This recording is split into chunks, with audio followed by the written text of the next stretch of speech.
Nation news में आज की बड़ी खबरों पर चर्चा करें उससे पहले आपको एक वीडियो दिखाना चाहते हैं जो सोशल मीडिया पर वायरल हो रहा है। ये वीडियो 9 जनवरी का बताया जा रहा है। आर्मी की परेड के दौरान कैसे हेलीकॉप्टर ध्रुव से देश के धुरंधर जमीन पर गिर पड़े, आप खुद देखिए। दरअसल स्लिदरिंग की, पैरा जंपिंग की ये पूरी की पूरी डेमो थी जो आर्मी डे परेड की रिहर्सल के दौरान प्रैक्टिस की जा रही थी। और उस दौरान स्लिदरिंग के दौरान जो स्लिदरिंग रोप होती है, कहा जा रहा है वो टूट गई और एक भयानक हादसा होते होते बच गया।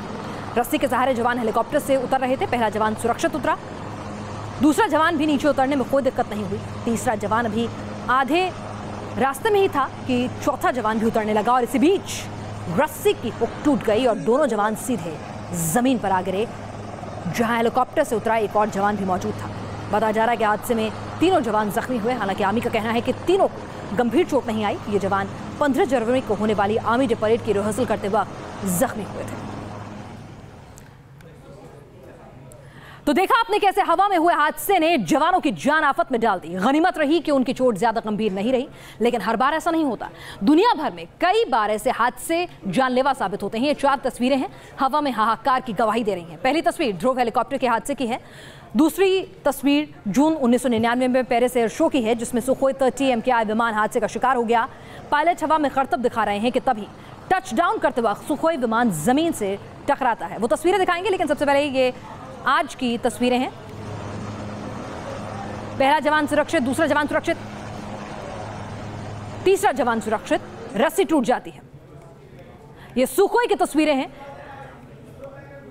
पेरिस एयर शो में किस तरह से सुखोई विमान जो है टच डाउन का करतब दिखा रहा था, कलाबाजियां खाते हुए। ये एक बहुत कॉमन फिनोमेना होता है, लेकिन कैसे ही इसने रोल करना शुरू किया और उसके बाद जमीन पर ये आग पकड़ लेता है और किस तरह से विमान जो है आग के बाद पायलट जो है आप देखिए किस तरह से इजेक्ट होता है और उसके बाद ये विमान क्रैश हो जाता है।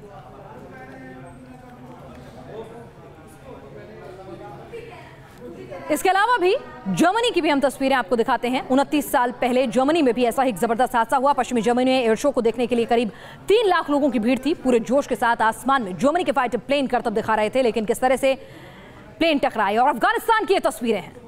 ये तस्वीरें अफगानिस्तान की हैं जहां पर एक प्लेन जमीन पर आ गिरा।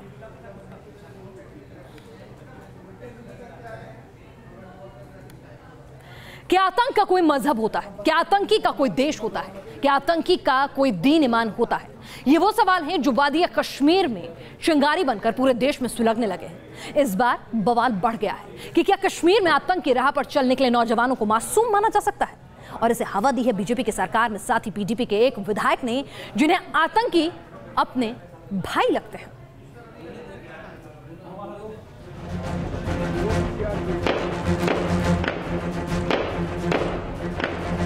वो देश के जाबाजों पर छिपकर करते हैं घात, फिर भी भाई है। बिल्कुल, जो कश्मीरी है वो तो भाई है, मिलिटेंट भी वो भाई है। वो कश्मीर को आतंकिस्तान बना देना चाहते हैं। वो कश्मीर में ISIS का झंडा बुलंद करते हैं, लेकिन फिर भी उन्हें बख्श देना चाहिए। अब देखिए, हमने 200 को मार गिराया और 200 चले गए, तो ये सिलसिला चलता रहेगा। सुना आपने, देश के दुश्मन आतंकियों से ये PDP के विधायक का भाईचारा है। नाम है एजाज अहमद मीर, जिनकी जुबान पर आतंकियों के लिए हमदर्दी है और वो नसीहत दे रहे हैं कि जम्मू कश्मीर में बातचीत की टेबल पर अलगाववादियों और आतंकवादियों को भी जगह मिलनी चाहिए। मरकजी सरकार ने इंटरलॉक्यूटर या स्पेशल रिप्रेजेंटेटिव भेजा है, उसको सबसे बात करनी चाहिए, इंक्लूडिंग हुर्रियत और मिलिटेंट से भी। मिलिटेंट जो है वो कहाँ के रहने वाले हैं? वो रियासत जम्मू कश्मीर के रहने वाले हैं, कश्मीर के रहने वाले हैं। वो हमारे अपने बच्चे हैं। उनका मरना किसी भी लिहाज से हमें खुशी नहीं मनानी चाहिए।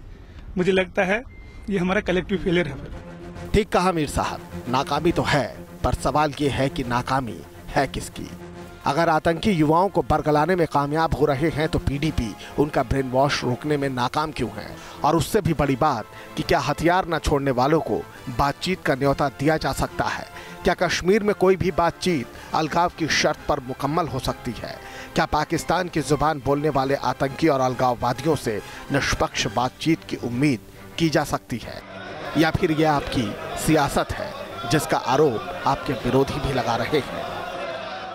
ये अपना लूजिंग ग्राउंड जो इनका गया है, इनका ज़मीन जो खिसक गई है उसको रिगेन करने के लिए अब ऐसे ही नारे देना चाहते हैं। इनका काम ये है कि यहाँ से लोगों को रास्ता भटकाओ और वहाँ से पॉलिटिक्स करो, दिल्ली वालों को खुश करो। जो आतंकवादी हैं वो आतंकवादी हैं, आतंकवादियों को ग्लोरीफाई नहीं करना चाहिए। आतंकवाद को ग्लोरीफाई करना आग से खेलने के बराबर है। सियासत की गलियों में एजाज मीर का बयान संग्राम मचा रहा है। बीजेपी सरकार में पीडीपी की साथी है, लेकिन बयान से किनारा कर शायद पल्ला झाड़ लेना चाहती है। लेकिन ये तो तय करना ही होगा कि आतंकी क्या कभी मासूम हो सकते हैं। जम्मू से वीडियो जर्नलिस्ट एजाज और रिपोर्टर शहनवाज खान के साथ team news nation. PDP MLA के इस बयान पर विधानसभा में भी जमकर हंगामा हुआ। बीजेपी विधायकों के साथ विपक्षी कांग्रेस और नेशनल कॉन्फ्रेंस ने भी इस मामले पर सरकार को आड़े हाथों लिया, तो जवाब देने खुद महबूबा मुफ्ती आई। मैं आज रिकॉर्ड पे ये बात लाना चाहती हूँ, जम्मू कश्मीर के जो भी लोग हैं, मेन स्ट्रीम और आउटसाइड मेन स्ट्रीम, जो मिलने वाला है इसी मुल्क से मिलेगा और कहीं से कुछ नहीं मिलने वाला। जो आज तक मिला वो भी यहीं से मिला, जो आगे मिलने वाला है, चाहे वो इज्जत का वकार, चाहे वो लाइफ की डिग्निटी हो, चाहे और रास्ते खोलने की बात हो, चाहे ट्रेड को दूसरे लेवल पे ले जाने की बात हो, चाहे खून खराबा बंद करके डायलॉग की बात हो, ये सब किसने करना है? ये तो कोई बाहर का मुल्क नहीं करेगा, तो हमारे अपने मुल्क ने करना है।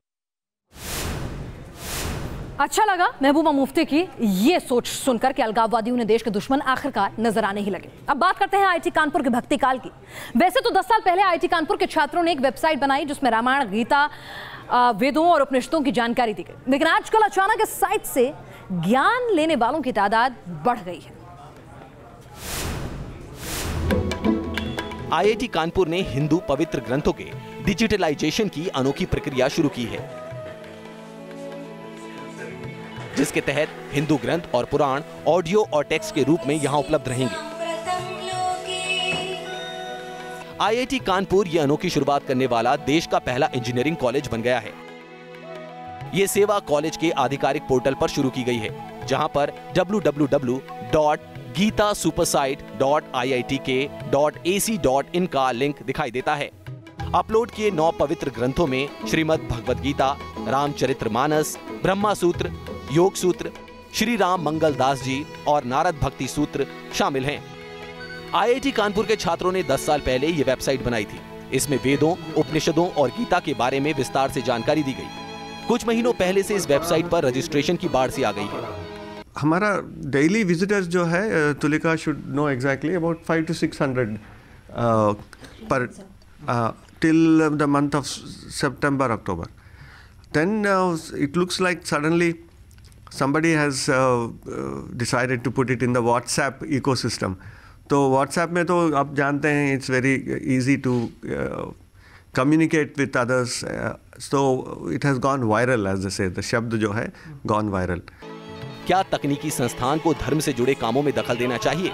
इस पर आईआईटी के प्रोफेसर्स का कहना है कि वो सिर्फ परंपराओं को सहेज कर रखने का काम कर रहे हैं और इसे विवादों में नहीं घसीटना चाहिए। Team news nation.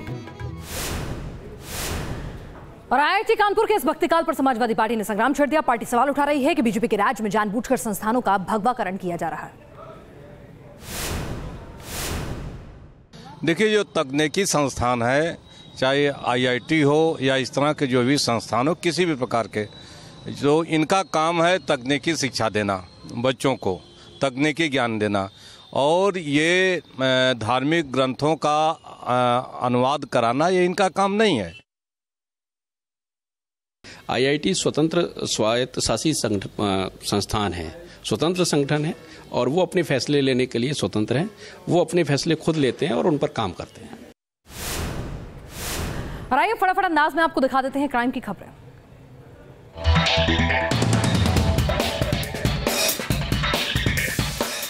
जयपुर में बदमाशों ने एक पेट्रोल पंप मैनेजर की जमकर पिटाई की। पिटाई की तस्वीरें सीसीटीवी कैमरे में कैद हुई। हमलावरों की तलाश में जुटी है पुलिस।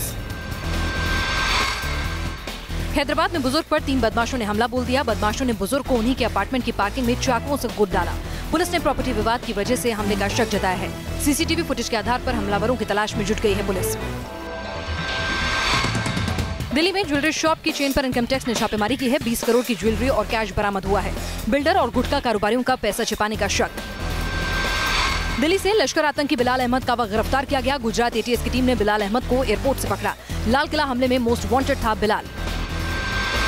पुरानी दिल्ली में हैकर्स ने रैंसमवेयर वायरस के जरिए व्यापारियों को किया हिट। फिरौती के रूप में बिटकॉइन की रखी मांग।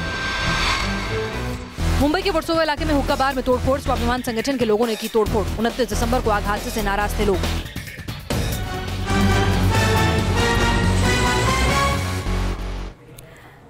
क्या 10 से ज्यादा लोगों की मौत इत्तेफाक हो सकती है? मौत का इत्तेफाक कनेक्शन है क्या और हम ये बात क्यों कर रहे हैं? दरअसल उत्तर प्रदेश के बाराबंकी के डीएम का बयान सुनिए, फिर आपको समझ में आएगा। अब ये एक इत्तेफाक है कि एक साथ इतनी मृत्यु जो है हुई और 5-6 किलोमीटर के एरिया में ही हुई। यद्यपि ठंड तो पूरे चारों तरफ पड़ रही है और जो बुजुर्ग लोग हैं बहुत लोग जो है कालकलवित हो रहे हैं वो लेकिन ये ज़रूर है कि वहाँ पे एक साथ हुई तो उस पर लोगों का ध्यान गया। बहरहाल लोगों की मौत हो जाती है अवैध शराब पीने से, स्पिरिट पीने से, लेकिन अब मानो इस पर पर्दादारी शुरू हो गई। डीएम साहब ने कहा कि भाई एक तो मर गया लेकिन 11 जो हैं वो इत्तेफाकन मर गए होंगे। इसके लिए उन्हें विस्तृत रिपोर्ट का इंतजार है, लेकिन बयानों का विरोधाभास आप खुद देखिए। डीएम ठंड से 2 लोगों की मौत की बात कर रहे हैं, लेकिन मुख्य चिकित्सा अधिकारी को ठंड से मौत पर इनकार है।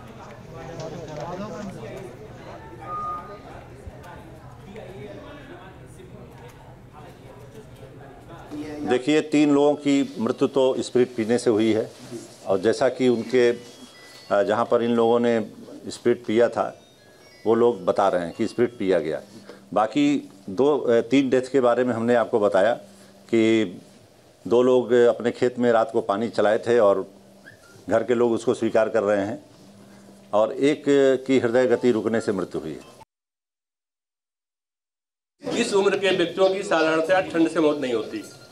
इतनी ठंड से इस उम्र के बच्चों की डॉक्टर के नाते बता रहा हूँ, छोटे बच्चे या बहुत बुढ़े जो किसी और रोग से पीड़ित हों ठंड से मृत्यु हो सकती है। इतनी ठंड में इस उम्र के लोगों की मृत्यु अक्सर नहीं होती।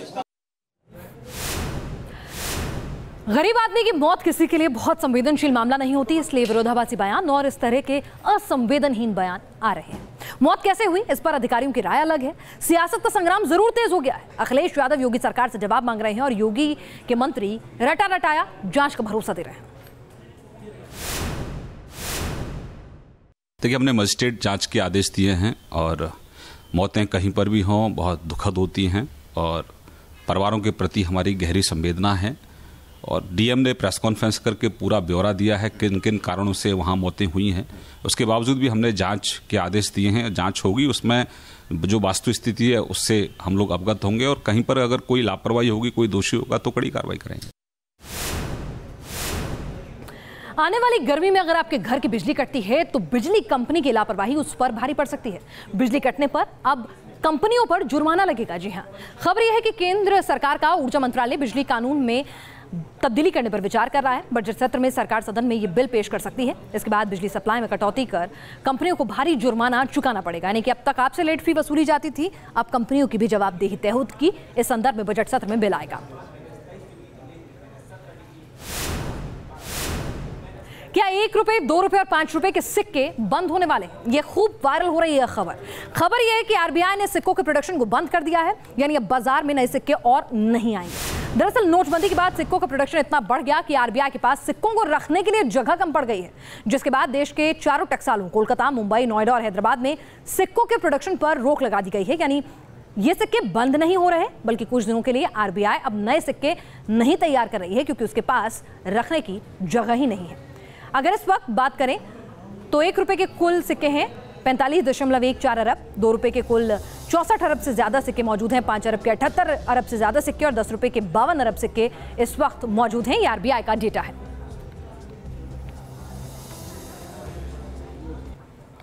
अब बात करते हैं कोलकाता से आई उस खबर की जो कह रही है भाई दुल्हन वही जो पियामन भाई नहीं जो फेसबुक ना चलाए। जी हाँ, शादी के अलग अलग शर्त आपने सुनी होंगी, लेकिन क्या आपने सुना है कि शादी के लिए ऐसी लड़की की तलाश है, ऐसी शर्त रखी गई है कि भाई सोशल मीडिया की लत ना हो। पश्चिम बंगाल की मैट्रिमोनियल साइट्स पर ऐसी ही शर्तें इन दोनों खूब ट्रेंड कर रही हैं। दुल्हन वही जो फेसबुक ना चलाए, जिसे ना ट्विटर की लत हो ना व्हाट्सएप की आदत हो। यानी शादी के लिए ऐसी लड़की चाहिए जिसने 7 फेरों से पहले सोशल मीडिया से तौबा कर ली हो। ये बात हम नहीं कह रहे। पश्चिम बंगाल में शादी के विज्ञापन में ये नया ट्रेंड देखने को मिल रहा है। एक युवक ने तो बाकायदा मैट्रिमोनियल साइट में अपनी प्रोफाइल के साथ ये तमाम शर्तें डाल रखी हैं। समाज विज्ञान और मानव व्यवहार को लेकर रिसर्च कर रहे एक्सपर्ट्स ऐसे मैट्रिमोनियल एड के ट्रेंड से हैरान हो चुके हैं। हर चीज़ मॉडरेशन में अगर हो तो ठीक है, कोई ख़राब बात नहीं है अगर कोई सोशल मीडिया में एक्टिव है, लेकिन उसको एडिक्शन नहीं होना चाहिए उस जो भी हैबिट है। वैसे जानकार ये भी मानते हैं कि सोशल मीडिया का बहुत ज्यादा इस्तेमाल कई परेशानियां भी बढ़ा रहा है। सोशल नेटवर्किंग साइट अब कई लोगों के लिए लत बनती जा रही है और यही वजह है कि अब डॉक्टरों के पास भी लोग इस शिकायत के साथ पहुंच रहे हैं और इस लत से बाहर आने के लिए डॉक्टर उनकी मदद भी कर रहे हैं। वीडियो जर्नलिस्ट सुमित सरकार के साथ कोलकाता से देवयानी चौबे, न्यूज़ नेशन। और अब बात अंतरिक्ष में भारत की एक बड़ी कामयाबी की। अब से चंद घंटों के बाद भारतीय अंतरिक्ष अनुसंधान संगठन यानी इसरो अपना शतक लगाने की तैयारी में है। दरअसल इसरो 100वें उपग्रह का प्रक्षेपण करेगा। आंध्र प्रदेश के श्रीहरिकोटा केंद्र से PSLV C40 शुक्रवार सुबह 9:28 पर उड़ान भरेगा। ये प्रक्षेपण इस साल का पहला होगा और उस उपग्रह के साथ 30 दूसरे उपग्रहों को भी अंतरिक्ष में पहुंचाया जाएगा। भारतीय उपग्रहों में एक 100 किलोग्राम का माइक्रो सैटेलाइट और एक 5 किलोग्राम का नैनो सैटेलाइट भी शामिल है। बाकी 28 सैटेलाइट कनाडा, फिनलैंड, फ्रांस, दक्षिण कोरिया, ब्रिटेन और अमेरिका के हैं।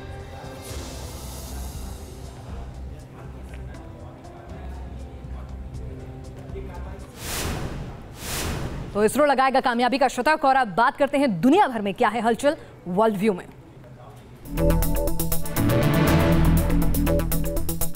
ट्यूनीशिया में मौसम की मार से लोग परेशान हैं। पहले भारी बर्फबारी से कई इलाके हुए बेहाल और अब अचानक तापमान बढ़ने से कई इलाकों में बाढ़ जैसे हालात बन गए हैं। ऑस्ट्रेलिया में एल्विस फेस्टिवल की धूम है। न्यू साउथ वेल्स में फेस्टिवल मनाने के लिए उमड़ रहे हैं हजारों लोग।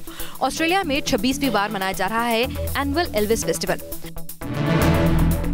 पाकिस्तान के ग्वादर में चीन मिलिट्री बेस नहीं बनाएगा। भारत और अमेरिका ने आर्मी बेस बनाने को लेकर पहले चिंता जताई थी। अब तक के सबसे बड़े वॉर गेम की तैयारी कर रही है भारतीय नेवी। पहली बार हिंद महासागर में अंडमान निकोबार के पास 22 देश करेंगे मिलिट्री एक्सरसाइज। 1 मार्च से शुरू हो रहे इस वॉर गेम में 70 जंगी जहाज भी शामिल होंगे।